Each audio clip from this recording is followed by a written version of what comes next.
Assalamualaikum pejuang langit. Perjalanan kali ini akhirnya membawa saya ke sebuah kota santri yang ada di Jawa Barat. Selain warganya yang gemar ibadah, masjidnya pun terkenal indah dan mempesona. Masya Allah. Sayang rasanya kalau saya nggak mampir sholat di salah satu masjid tertua yang ada di sini. Tapi ngomong-ngomong soal sholat, sudah beberapa hari ini pinggang saya rasanya nggak nyaman. Jadi kurang khusyuk nih sholatnya pejuang langit.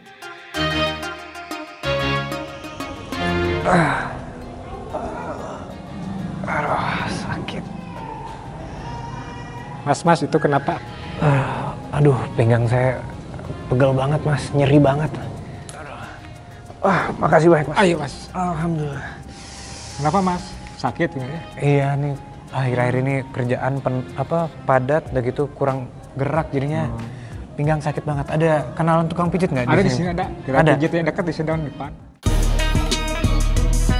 Gak tega melihat saya mulai kesakitan, seorang teman akhirnya mengajak saya untuk pergi ke tukang pijit paling terkenal di kota Tasikmalaya.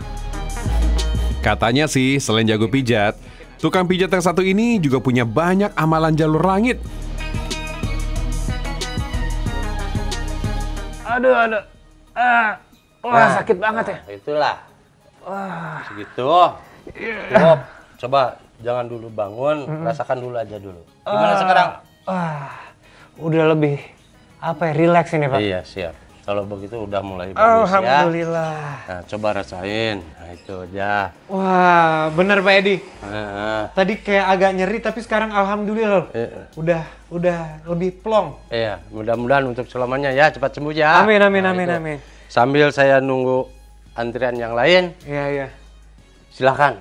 Oh, udah gitu doang? Iya. Wah, luar biasa. Pejuang langit.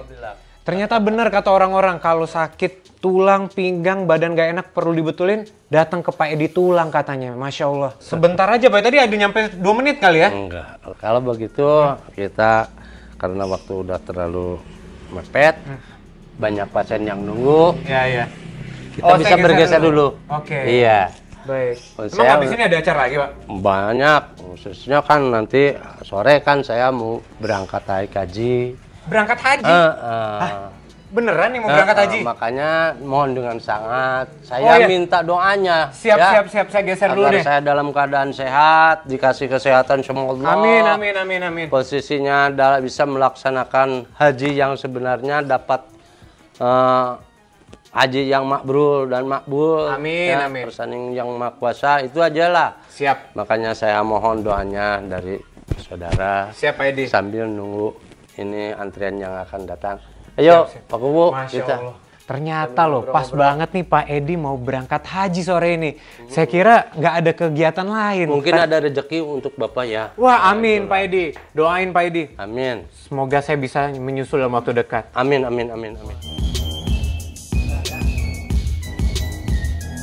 Udah berapa lama Pak Edi?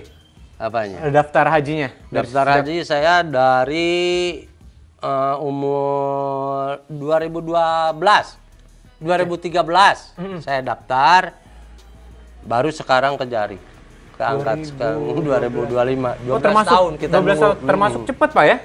Ya alhamdulillah luar biasa. Jadi mungkin nanti udah nasibnya dinasibkan berangkat sama sekarang. siapa jadi Pak? Semua anak istri. Masya Allah pejuang langit, nanti sore mau berangkat haji sekeluarga. Pak Edi ini masih tetap menerima pasien baru. Wah, lumayan banyak nih masih antri pasiennya. Beliau memang dikenal suka menolong siapa saja yang membutuhkan jasanya. Mau pagi hingga dini hari pun tetap melayani pasiennya yang jauh-jauh datang dari berbagai daerah. Dan yang lebih hebatnya lagi, pasien cukup membayar secara sukarela. Tak jarang justru Pak Edi yang memberikan sejumlah uang untuk pasiennya yang kurang mampu. Masya Allah. Kayaknya sayang buat dilewati nih cerita Pak Edi dan keluarganya. Saya jadi pengen banyak nanya. Pak Edi, kan mau berangkat haji sore ini. Iya. Persiapannya gimana? Ya alhamdulillah sudah saya siapkan dan kebetulan lagi diberes-beresin sama istri. Oh boleh kenalan juga Pak? Boleh, silakan.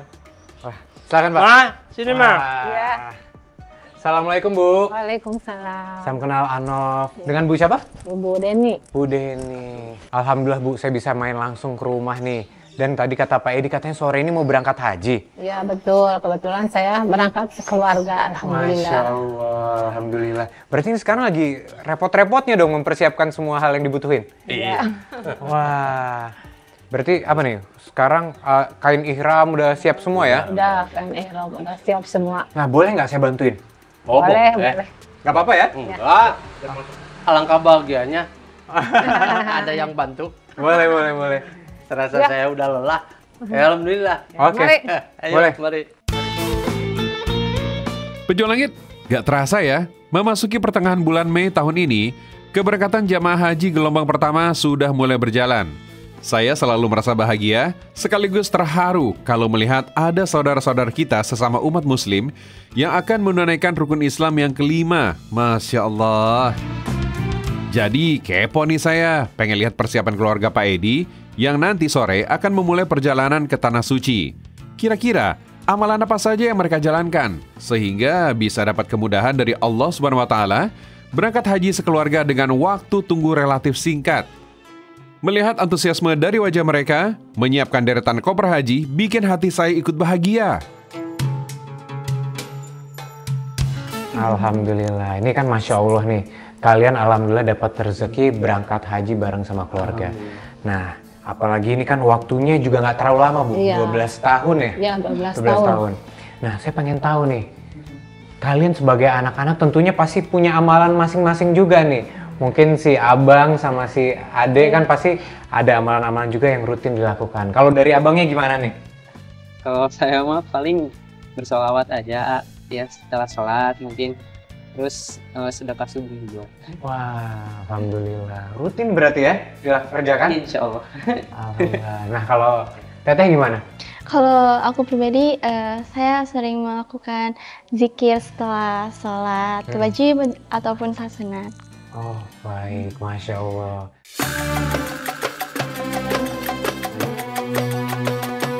Wah, Masya Allah. Pelan-pelan mulai kebuka nih amalan-amalan dari keluarga Pak Edi. Ternyata, sudah beberapa tahun belakangan ini, Pak Edi sekeluarga rutin menjalankan sholat tahajud berjamaah. Kebiasaan ini sudah terbentuk sejak anak-anak mereka akil balik. Dan waktu pengerjaannya ada di sebelum subuh atau sepertiga malam terakhir. Selain merutinkan sholat tahajud berjamaah, mereka juga punya amalan pribadi yang luar biasa. Ada Cantika, putri bungsu Pak Edi, berusia 19 tahun, yang rajin zikir setelah sholat. Berkat usianya yang masih belia, Cantika dinobatkan sebagai peserta haji termuda dari Kabupaten Tasikmalaya di musim haji 2025 ini. Nah, kalau sang kakak, Lova namanya. Putra pertama Pak Edi kini berusia 24 tahun. Ia juga rutin bersolawat dan sedekah subuh. Kenapa Allah Subhanahu wa taala memudahkan langkah dan usaha mereka menuju rumah Allah dalam rangka ibadah haji? Kalau kata guru saya, semua akan mudah didapat melalui ketaatan pada Allah Subhanahu wa taala. Rasulullah Shallallahu alaihi wasallam bersabda, di antara wahyu Allah kepada Nabi Daud alaihissalam, tiada seorang hamba yang taat kepadaku melainkan aku memberinya sebelum dia minta dan mengabulkan permohonannya sebelum dia berdoa. Dan mengampuni dosanya sebelum dia mohon pengampunan istighfar. Setelah semua koper beres, sore ini saya mau ikut Bu Edi dan anak-anaknya untuk pemeriksaan kesehatan terakhir sebelum berangkat ke embarkasi keberangkatan di Kota Bekasi, Jawa Barat. Bu Deni, saya kepengen tahu, Bu.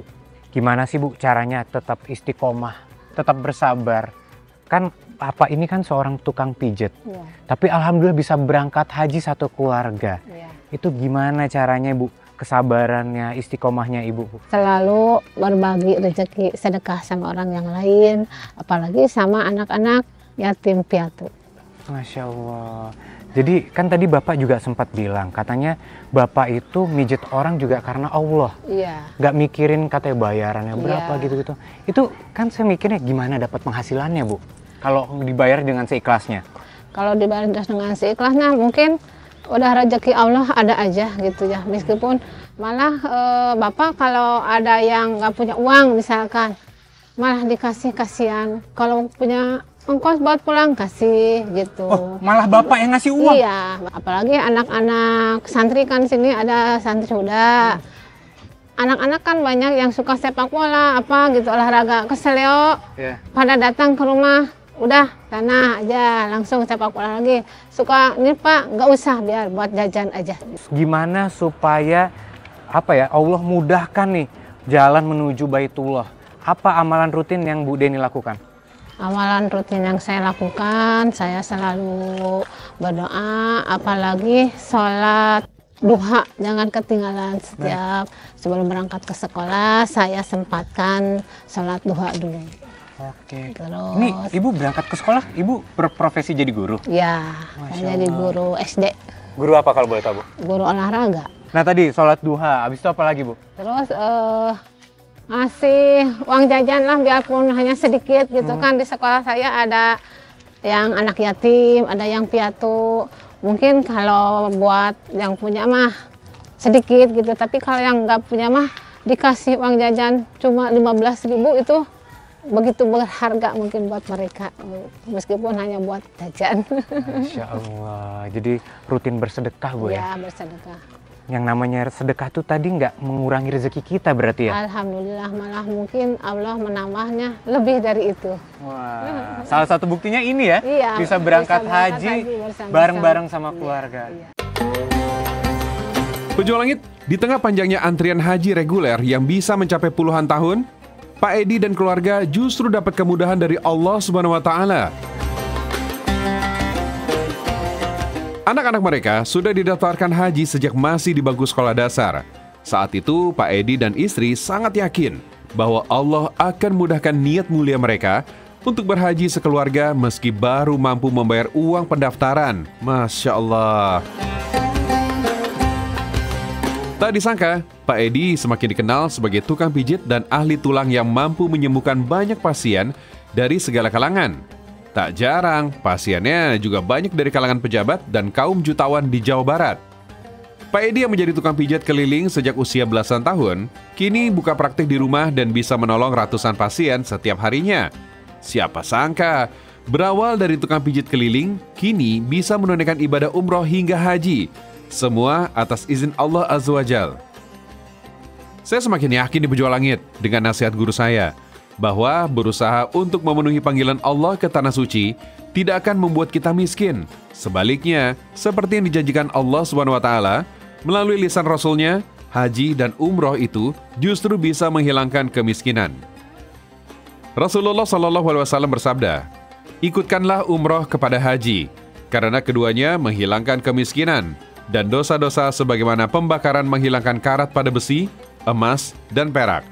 Sementara tidak ada pahala bagi haji yang mabrur kecuali surga."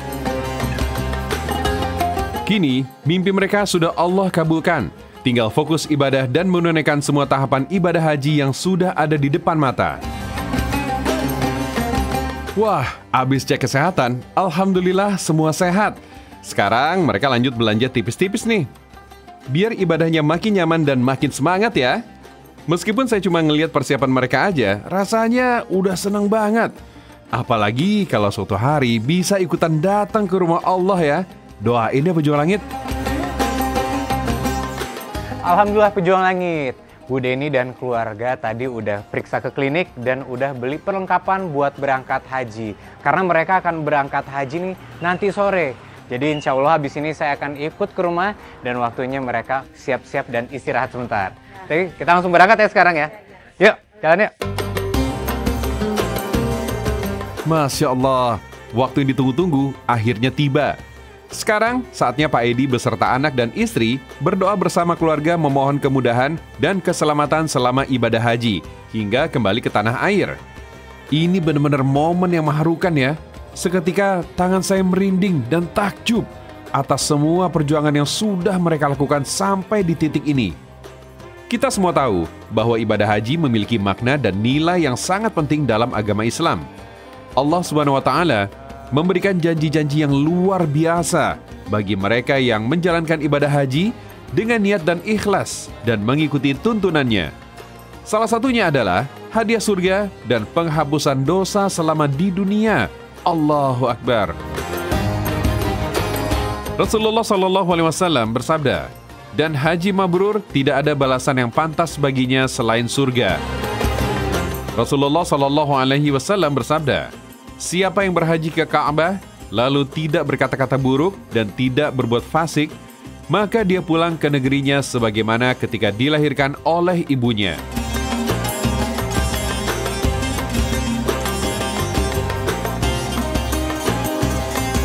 Oke, Pak Edi saya izin bantu ya Pak ya. Iya, siap. Yuk.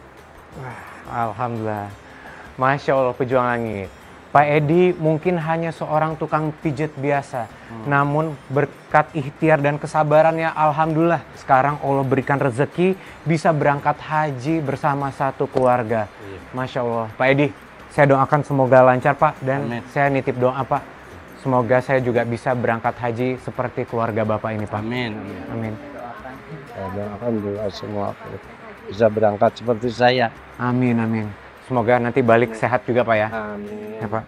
لبيك اللهم لبيك لبيك لا شريك لك لبيك إن الحمد والنعمة لك والملك لا شريك لك. Masya Allah pejuang langit, Pak Edi sekeluarga alhamdulillah sudah tiba di Tanah Suci. Pak Edi sekeluarga benar-benar takjub dan bersyukur akhirnya bisa menginjakan kaki di rumah Allah. Mereka sampai tak bisa berkata-kata menyaksikan tanda-tanda kebesaran Allah Subhanahu wa Ta'ala yang sangat luar biasa. Perjuangan menabung belasan tahun kini terbayar lunas dengan kehadiran mereka di tanah haram Mekah dan Madinah. Rasa bahagia dan haru terpancar dari wajah dan mata mereka. Semoga Allah mudahkan semua proses sampai kembali ke tanah air untuk semua jamaah tamu undangan Allah. Wabil khusus untuk para pejuang langit di tanah air yang masih menyimpan mimpi untuk menunaikan ibadah rukun Islam kelima, mari kita sama-sama mantapkan niat dan usaha untuk meraih ridho Allah Subhanahu wa Ta'ala. Insya Allah pada saatnya Allah beri kemudahan untuk para pejuang langit dimanapun berada. Amin, amin, ya Rabbal Alamin.